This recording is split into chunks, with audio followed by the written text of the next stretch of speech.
তুই যাও কাছে এরম ভাবে ধরবো হ্যাপি বার্থডে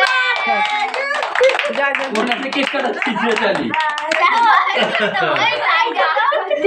আরে ওর হাতটা এটা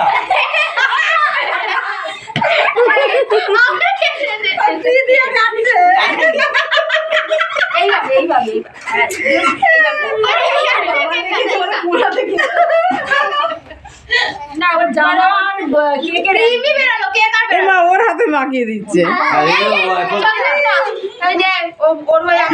কেক করে নিলে কি ব্যাপার ও এবার আঙুল চালবে ভরা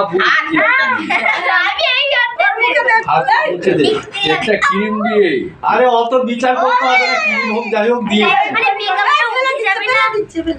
এখানে বসেছিল চুপ করে আছে মুখে কি হয়েছে ক্রিম কেন না কেক কেন বুঝতে পারলাম না এই দাঁড়া এখানে চেয়ার রয়েছে তো আগে তুই কেটে কেটে দে না আর ওরা মাছ দিতে হবে কেটে কেটে দে না এবার কাট মামি